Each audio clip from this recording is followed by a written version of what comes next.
Parthiban Kanavu, English translation by Anand Kannan, narrated by Sujatha Anand.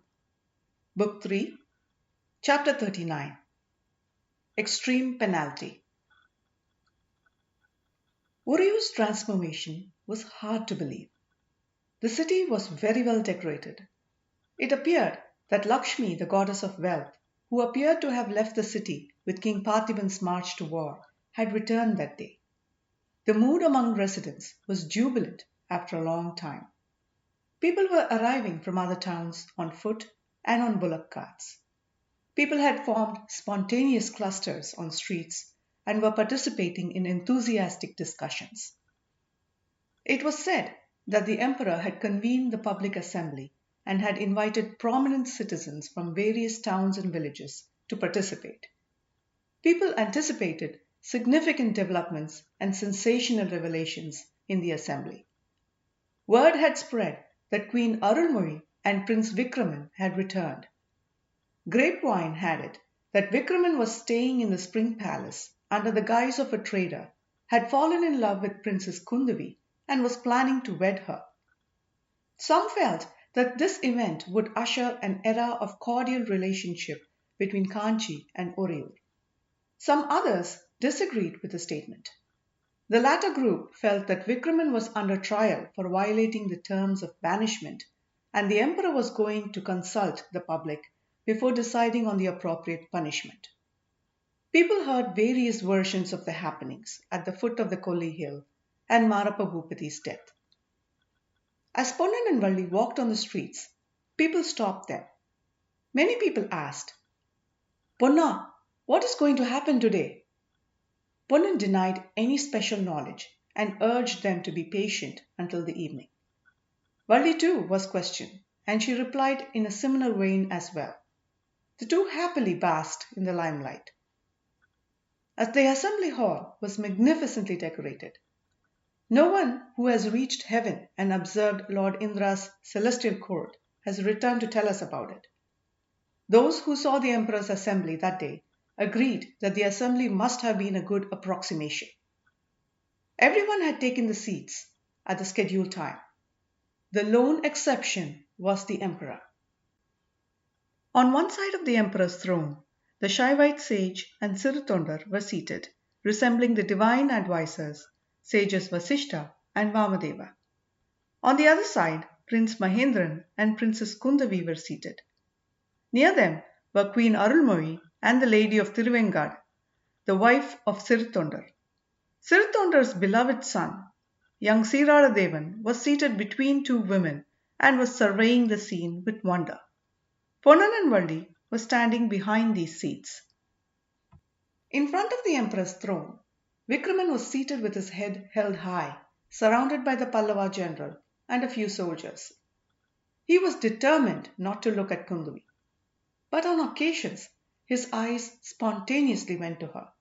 At the same time, Kundavi would look at him. They would both quickly divert their eyes, ashamed at their own lack of discipline. In the august assembly, other prominent people had assigned seats too. Ministers, army officials, treasurers, poets, scholars, learned gurus, traders, and the village officials. Another distinguished member was seated behind Prince Mahendran. His appearance and clothing suggested he was not from the Tamil region at all. He was a traveler from China. People found it amusing to pronounce his name, Tsuan San. There were other foreigners present. They looked like foreigners, but they seemed to be talking in Tamil. On closer inspection, we realized that they were the people who sailed from Senbaga Island with Vikraman. It was natural that they were anxious to learn the outcome from the trial. Servants and maids were spread out through the assembly hall, distributing sandalwood paste, serving betel leaves, and fanning the distinguished visitors. The crowd started speculating on the reason the emperor had not arrived. Sirutondar sensed the restlessness of the crowd, silenced the assembly with a gesture, and started speaking in a commanding voice. "Dear audience, I have received word that the emperor will be delayed a little longer. He has asked me to clarify the purpose of this assembly." The crowd grew silent and started listening to him with due respect. Sirathondar resumed. "My friend King Parthiban has attained the heaven of warriors. His son Vikraman is standing here as he was caught breaching the terms of his banishment. The emperor wishes to investigate the motives behind his return, consult you, and then arrive at the appropriate punishment for the violation. Before you provide your input, let me explain the background events so everyone is clear. Although Prince Vikraman is guilty of breaching the terms of banishment, it appears that he was not entirely responsible for the violation. My friend seated here has assumed a significant amount of responsibility for the prince's acts." Everyone's attention went to the sage. Members of the assembly, impressed by the aura he exuded, wondered who he was. Who is this sage? Sage Upper has reached the heavenly abode. Sage Sambandar is too young. Sirathondar is here. Who else could this be? And why would he want to assume responsibility for Prince Vikraman's guilt? They wondered. Sirathondar reminded them how King Parthiban marched to the battle. He spoke about the terrible battle at the banks of river Vennar. The members were moved to goosebumps when he described how the 10,000 men fought bravely to attain the heaven of the warriors. He talked about how the sage went looking for King Parthiban's body on that full moon night of month Purtasi. He described how the sage had found Parthiban alive and how King Parthiban expressed a dying wish and how the sage had promised to bring Vikraman up as a brave, independent man. Many members of the assembly were moved to tears. He resumed to describe how the sage came to Urayur to meet Arulmozhi, how Vikraman was captured in an attempt to raise the Choya flag in the Chirapalli hill, how he was deported, how he wished to return to see his mother and homeland, how he survived several hurdles after his return, how Nilakesi, under the guise of Kapala Rudra Bhairavan, managed to abduct Queen Arulmozhi and imprison her in the caves, and how the sage worked tirelessly to uncover Nilakesi's conspiracy. Finally, he described how Vikraman risked his life to free the sage. After this summary, he addressed the audience. "Members of the assembly, now I have a question for you. Do you think my friend, the Shaivite sage, has redeemed the pledge he made to King Parthiban on the battlefield? Do you believe Prince Vikraman has been brought up as a brave, independent warrior?"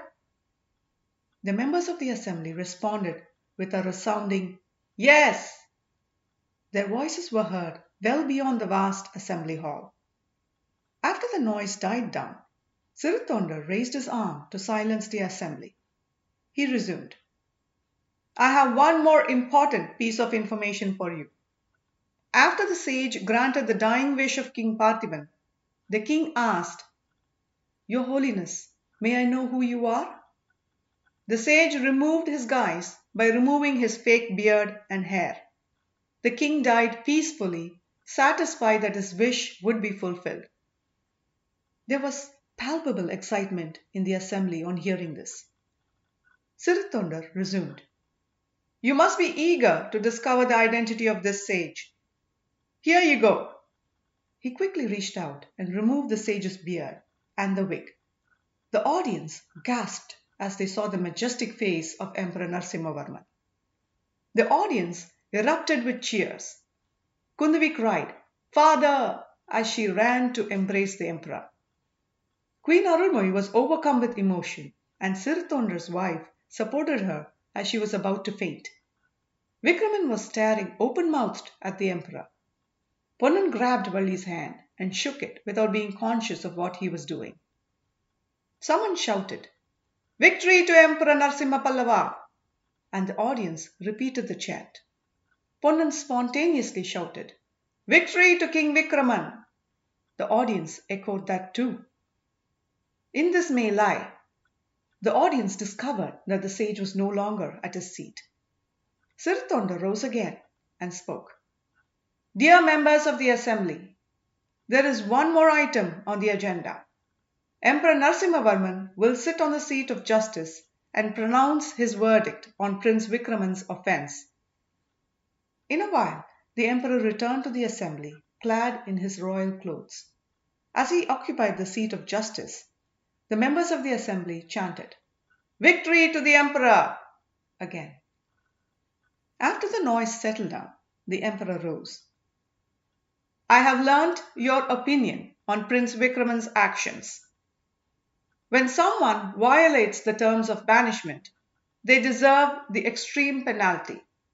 So I award Vikraman the extreme penalty of wearing the Chora crown all alone. The Chora nation is independent with immediate effect. I rule that Vikraman and his offspring will bear the burden of ruling the nation, said the emperor. The cheers that rose from the audience was indescribable. End of chapter 39.